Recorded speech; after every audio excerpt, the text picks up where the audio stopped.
আসসালামু আলাইকুম। আপনারা দেখতে পাচ্ছেন আমি একটি সরিষা ক্ষেতের মধ্যে দাঁড়িয়ে আছি। এখানে আপনারা দেখতে পাচ্ছেন যতদূর চোখ যাচ্ছে ততদূর পর্যন্ত শুধু সরিষাই দেখতে পাচ্ছি। এই সরিষার ক্ষেতগুলি আমাদের গ্রোগ্রেইনের সার্বিক তত্ত্বাবধানে আমাদের কৃষক ভাইদের সরিষা ক্ষেত। এই সরিষা ক্ষেতকে কেন্দ্র করে আমরা এখানে একটি মধু সংগ্রহের প্রকল্প চলমান রেখেছি। আমরা এই সরিষা ক্ষেতের মাধ্যমে মৌমাছির মাধ্যমে আমরা যে নেকটার বা মধু সংগ্রহ করি, সেখান থেকে আমরা এই মধুগুলো বোতলজাত করি, সেটা আমাদের দেশের বাজারে আমরা বাজারজাত করে থাকি। পাশাপাশি আমাদের দেশের বাইরের যে বাজার আছে, আন্তর্জাতিক বাজার যেটা বলে, আমরা আন্তর্জাতিক বাজারেও এই মধুগুলি আমরা রপ্তানি করে থাকি।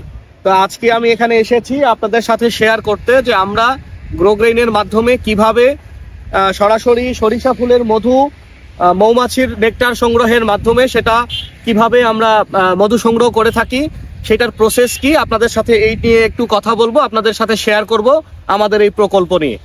চলুন আমরা কথা বলি আমাদের সেই কৃষক ভাই যারা আমাদের এই গ্রোগ্রেইন টিম এবং আমাদের কৃষক ভাই সমন্বয় করে যে মধুর এখানে চাষ হচ্ছে সেখানে চলুন আপনাদের দেখাই আমরা কিভাবে মধুটা সংগ্রহ করে থাকি। আপনারা দেখতে পাচ্ছেন আমাদের একটা কৃষক ভাই এখানে মৌমাছির যে বক্স পাতানো আছে সেই বক্সগুলির যে ফ্রেম করা থাকে সেই ফ্রেমগুলি পরিষ্কার করছে, আবার নতুন ফ্রেম এখানে ভরে দেওয়ার জন্য, যাতে করে এই ফ্রেম থেকে মধু সংগ্রহ করার পরে আবার ফাঁকা বা এমটি যে ফ্রেম আছে সেই ফ্রেমগুলি আবার মধু দ্বারাতে পরিপূর্ণ হয়। চলুন এখানে আমাদের আরও দুইজন ভাই কর্মরত আছে যারা এই মধু সংগ্রহে আমাদের টিমকে সার্বিকভাবে সহযোগিতা করে যাচ্ছে, তাদের সাথে কথা বলি তারা কিভাবে এই মধুগুলো সংগ্রহ করে থাকে, আমাদের টিম সেই মধুগুলিকে কিভাবে বাজারজাত করে সেইটা নিয়ে কথা বলবো।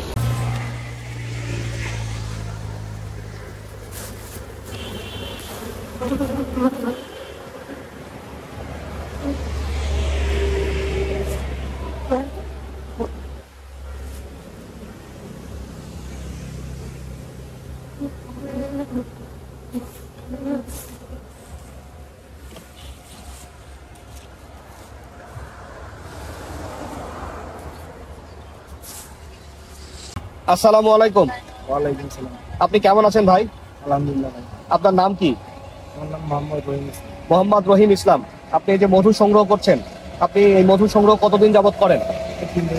3 থেকে 4 বছর। আপনি আমাদের এই গ্রোগ্রেইন কোম্পানির সাথে যুক্ত থেকে মধু সংগ্রহ করছেন কতদিন? 3-4 বছরের মতোই। মানে আপনার মধু সংগ্রহের শুরুই আমাদের কোম্পানির মাধ্যমেই হয়েছে। যদি এখানে মধু যে সংগ্রহ হচ্ছে, আপনারা প্রতি সপ্তাহে কতবার টান দেন নাকি মাসে কতবার টান দেন? 7 থেকে 8 দিন পরে আপনারা মধুর এই টানগুলো দিয়ে থাকেন। তাতে করে যদি আরো অল্প সময় টান দিই সেক্ষেত্রে মধুর কি কোয়ালিটি ভালো হবে না খারাপ হবে? না, ভালো হবে না, খারাপ হবে। ভাই যে 7 দিন বা 8 দিন পর পর যে মধু সংগ্রহ করা হয়, এখান থেকে কি পরিমাণ মধু পাওয়া যায়? 4 থেকে 5 মণ মধু পাওয়া যায়। এখানে কতগুলি বাক্স আছে? 120টা বাক্স আছে। এই যে মধুগুলি যে বাজারজাত করা হয়, এটার যে প্রক্রিয়া আছে, 7 থেকে 8 দিন বা 9 দিন বা 10 দিন পরে যে মধু সংগ্রহ করা হচ্ছে 4 থেকে 5 মণ মধু, এটার বাজারজাতের প্রক্রিয়াটা একটু জানতে চাচ্ছিলাম। আমাদের এই কোম্পানির প্রতিনিধিরা এখানে এসে মধু সংগ্রহ করে নিয়ে গিয়ে সেগুলো বাজারজাত করে। আপনাকে অসংখ্য ধন্যবাদ ভাই আমাদের সাথে সময় দেওয়ার জন্য। আপনি কাজ করুন, আমি একটু ঘুরে ঘুরে দেখি। আসসালামু আলাইকুম।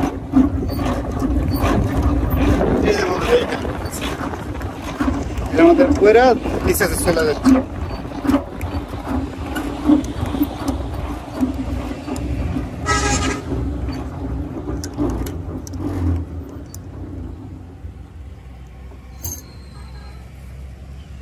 এগুলো সব মধু বের হয়ে গেছে না?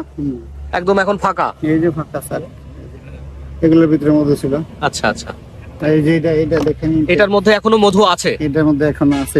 এই যে মধুগুলো দেখতে পাচ্ছেন ভিতরে মধু আছে, চকচক করতেছে মধুগুলো। হ্যাঁ, চিকচিক করতেছে এগুলো। উপরের সাইডটা মধু, হ্যাঁ এই পাশেও দেখেন এইগুলোতে মধু আছে। এখন এটা মেশিনের মাধ্যমে, এই হারভেস্টিং মেশিনের মাধ্যমে এই মধুগুলোকে করা হবে, স্পিনিং করা হবে। এই স্পিনিং এর মাধ্যমে এই মধুগুলা বাতাসের মাধ্যমে বা স্পিনিং এর মাধ্যমে এই ড্রামে এসে জড়ো হবে। তারপর সেই ড্রাম থেকে আমাদের ভাই এই যে এখানে একটা দেখতে পাচ্ছেন, এখানে একটা হুজের ব্যবস্থা করেছে। এখান থেকে একটা ড্রামের মাধ্যমে এই মধুগুলোকে ড্রামে ভরা হবে। এই যে এখন যে স্পিনিং হচ্ছে, এই স্পিনিং এর মাধ্যমে এই মধুর ইটা বের হয়ে যাচ্ছে।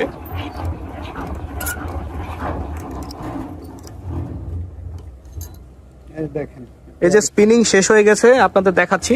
আগে যেটা হয়েছে এখন আর ভিতরে দেখতে পাচ্ছেন চকচক করছে না, ভিতরে মধুগুলো সব পড়ে গেছে এখানে, ফাঁকা হয়ে গেছে। এই যে মধুগুলো দেখতে পাচ্ছেন এই ব্যারেলে এসে জমা হয়েছে।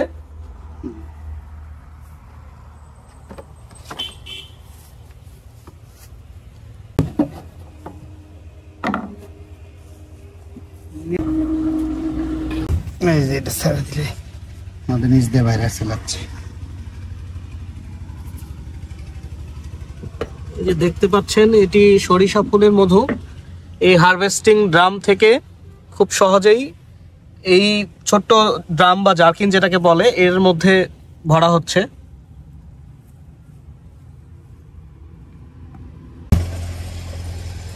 এই যে আপনারা দেখতে পাচ্ছেন এখানে আমাদের খামারি ভাইরা কাজ করছে মধু সংগ্রহের জন্য।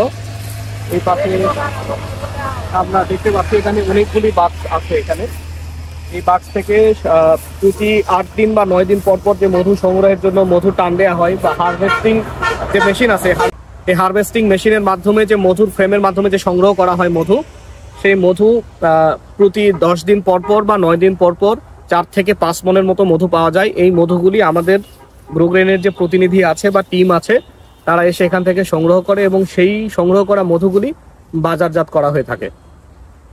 আপনারা এতক্ষণ দেখলেন আমাদের এই মধুর প্রকল্পটি, পাশাপাশি আমাদের এখানে সরিষার প্রকল্পটি। আপনাদেরকে অসংখ্য ধন্যবাদ আমাদের সাথে থাকার জন্য। ব্রুগ্রেন সবসময় কৃষি পণ্য নিয়ে কাজ করছে, দেশের সাধারণ মানুষ, সাধারণ কৃষকদের নিয়ে কাজ করছে। আজকের মতো এই পর্যন্তই। আসসালামু আলাইকুম।